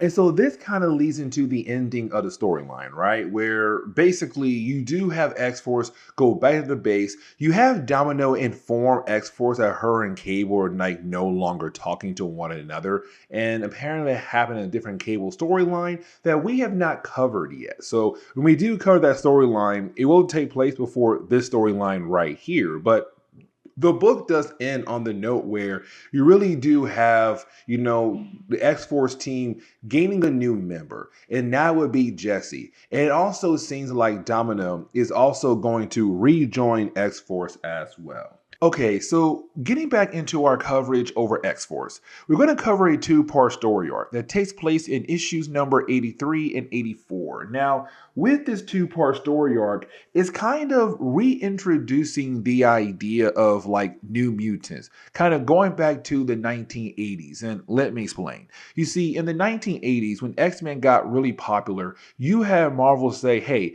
we need another X book. And so we got New Mutants. Now, when it came to the New Mutants, it ran for 100 issues going into the 1990s, but you didn't have Marvel cancel the book, relaunch the book as X-Force. Now, when it came to X-Force, the team was a tad bit different from what it was back in New Mutants. But in the last few story arcs that we have been covering, the characters who had left X-Force over time or before X-Force came into existence, they're now coming back into the picture again. It's kind of like Marvel saying, hey, you know what? Let's keep the name X-Force, but also let's bring back the different characters that made up New Mutants. Like, for example, Cannonball. Now, let's not forget that for Cannonball, he had left X-Force. And the reason why, because he had quote unquote graduated and joined the X-Men team, the main X-Men team. And for a while there, he was kind of enjoying the idea of being an X-Men, but he kind of realized the main X-Men team, they have their own issues with one another, but also their roster is kind of constantly changing. And matter of fact, they added 3 new characters that for Cannonball, he's kind of wondering like, I don't know if those 3 characters should be X-Men. Like, for example, Dr. Reyes or Marrow or also Maggot. But right now, we're seeing Cannonball going home to his mother's house. Now, we've seen his mom a few times in Marvel Comics. As a matter of fact, we saw all his siblings over time in Marvel Comics as well. One of them being Husk, who's right now on Generation X team. But anyways, for Cannonball, he loves the idea of being back home, but this is where he's informed that his mom is going through something. And we learned that for her character, she has a disease. Now, I'm not going to sit down and try to explain the whole idea of this disease, but just know that she has to go to the hospital to get treatment. Now, when it comes to his mother, it's also her informing that once she's done with her treatment, that most likely she's going to go ahead and move in with her sister, which also means that this could be the possible end to the family home that Cannonball, Husk, and their siblings have all grown up in. Now, for Cannonball, it's also him kind of struggling with the idea of what he's been going through in the last few story arcs. And let me explain. You see, when it came to Cannonball, he found out that when it came to his best friend, Sunspot, he stole his girlfriend. Like Sunspot, his best friend stole his girlfriend Tabitha, better known as Meltdown. So for him, it was kind of heartbreaking because he really did care a lot for Meltdown, but also the fact that he kind of feels like he no longer has a place with the X-Men anymore and kind of wondering where should he go next. And so we do see Cannonball kind of go outside, kind of fly around as a way to catch some air, as a way to relax. But while he's out there, he kind of realized something. He realized that he sees a young girl running into the mines that's nearby his home. Now, for Cannonball, he knows how dangerous those mines are. And so he tries his best to go after her to basically warn her. The problem is that once he's inside, he can't find her anywhere, but then he's attacked by some other kind of creature. Now, you then had the story shift over to Jesse. Now, we met Jesse in our last video. He was this brand new character who appeared out of nowhere, who found Domino and kind of promised to help Domino out only if she's able to help him out after they're able to deal with her situation, which technically they were able to do, but also got X-Force involved as well. But either way, when it came to Jesse, he had officially joined X-Force after that story arc. And so we see him right now in the club. The thing is that for Jesse, he realized that there's two people in the club right now who are trying to track him down. And so for him, he's kind of like, I gotta go. Except when he gets outside, he realized there's a third person waiting for him and grabs him. Now, luckily for Jesse, he has backup, and that would be X-Force. Now, we do learn here that these people are not technically bad people. They're actually part of an organization known as Muse. Now, Muse is kind of building off an earlier concept that was introduced in the earlier parts of our coverage or the X-Men, but kind of been forgotten about. The whole idea of the mutant underground. Different people out there who are helping Charles Xavier help out other mutants across the world to protect them from very difficult situations. And so for Muse, they're kind of part of that organization that Charles Xavier had basically built up. Now, when it comes to Muse, they had helped Jesse out in the past, but we also get a little more of his backstory here as well. But let's go ahead and switch back over to the Cannonball plotline. The reason why, because you now have Cannonball fighting against two characters, Ulysses and also Arcadia. Now, Arcadia was the young girl we saw earlier that had ran into the mines. And for Cannonball, he felt like he should warn her. Ulysses is her partner, it seems like, but also the one who attacked him earlier. Now, for Cannonball, he knows he has to fight back if he wants to survive because they feel like he is most likely one of their enemies that's trying to hunt them down. Either way, the battle does end with Cannonball losing the battle. But I want to go ahead and get back over to X-Force and also the Muse organization. And we do learn Muse stands for Mutant Underground Support Engine. And like I said earlier, to help out mutants in bad situations and get them out of those bad situations. And Jesse was one of those mutants. And matter of fact, we now get his official backstory. You see, for Jesse, he was a young boy, mom, dad, also a brother. The problem was that his parents died. Now, after his parents had died, him and his brother had nowhere else to go to. And so unfortunately, they went into the foster system, but they were separated. And ever since then, for Jesse, he was always trying his best to find his missing brother. But also, he had discovered that he was a mutant. Unfortunately, he was then sent over to a doctor who would then use him for different kinds of experiments. Now, luckily for Jesse, he was saved by Muse, and of course, it got him out of that situation. But for Jesse, his main goal right now is to find his missing brother. And that is why he went after Domino, because he felt like Domino could most likely help him to find his missing brother. If not just Domino, also the rest of X-Force as well. But you didn't have Muse inform Domino and X-Force that when it comes to Jesse, it does seem like the dude never had a brother. And for Jesse, he can't believe that because he remembers having a brother who was by his side. But for Muse, they're saying, listen, with SHIELD information, there's nothing out there that does inform us of the possibility that you had a brother.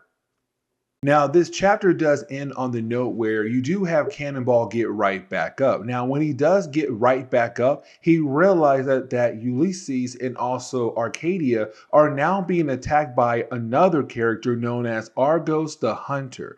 Now, you do have Cannonball being able to help out Ulysses and also Arcadia to bring down Argos. Except right after that, you did have more people who are with Argos the Hunter appear, wanting to capture Arcadia and also Ulysses. And most likely, they'll kill Cannonball as a way to get to those other characters.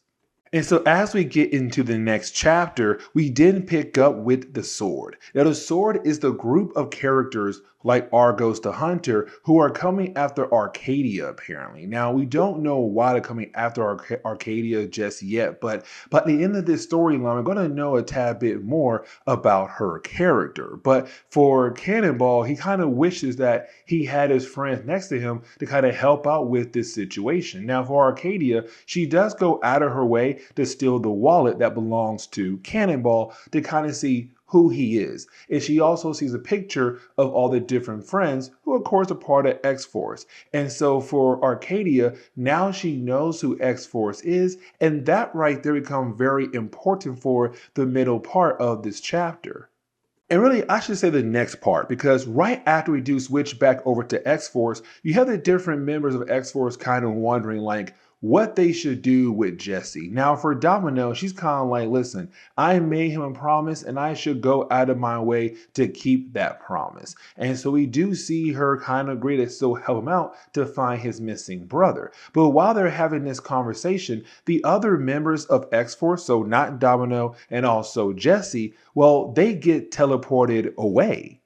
And we learned that they were teleported where Cannonball, Ulysses, and Arcadia is at the moment. And we also learned that they were teleported by, well, Arcadia. So we are now beginning to learn a tad bit more about her abilities. But we do see here that for Cannonball, this is a tough situation. And the reason why, because one, his friends were just teleported right in the middle of a battle. But two, this is the first time that he has seen Tabitha after they had broken up, after he had caught her cheating on him with his best friend. And so even though it was a bad breakup, he still realized that they have to work together if they want to survive and help protect Arcadia and also Ulysses. Now, for Jesse, he's kind of wondering like why Domino is not really concerned about X-Force who just got teleported away. Now, if you're kind of wondering why Domino and also Jesse were not teleported, because when it came to Arcadia, when she saw that picture in Cannonball's wallet, it didn't have Domino in that picture, nor Jesse. And matter of fact, for Cannonball, he hasn't even met Jesse yet. And so for Jesse, he's kind of like, hey, should we freak out right now? And for Domino, she's like, listen, like in this life, things happen, and most likely they are okay. If not, I know people who could possibly help us out. Now, you really do have the story kind of wrap up pretty quickly here because for Cannonball, he now becomes the main focus of the book because it's the idea that for Cannonball, he's now going to rejoin X-Force after this whole, I don't want to say mission, but this whole battle. Because once he's able to talk to Tabitha and kind of realize that he can move on, they then work together to make a plan to bring down the sword, but to also help out the other members of X-Force and Arcadia and Ulysses. Now, this is where we learn like what is Arcadia's powers. We learn that she has the ability to transmute reality. And that's why she was technically able to teleport the rest of X-Force over to Cannonball. But also we see a few more examples of her abilities. But we do see our heroes being able to bring down the sword. So the whole group right there has been defeated. But for Ulysses, we also learn a tad bit more about his character as well. It's the idea that he is a deviant. And as you all know, when it comes to like the whole Marvel backstory, on Earth you had three different groups. You had mankind, the Eternals, and you also had the deviants. And the deviants and also the Eternals, they always go back and forth between one another. But either way, for the deviants at this point in time, they're basically broken up into different groups, different tribes, or kind of going at against one another. And so for the sword, they belong to one tribe who want to use Arcadia against their enemies. That is why they were coming after her. So once you do have the sword be defeated, you did have Arcadia and also Ulysses leave, just like that. And you also have Cannonball officially rejoin X-Force once again.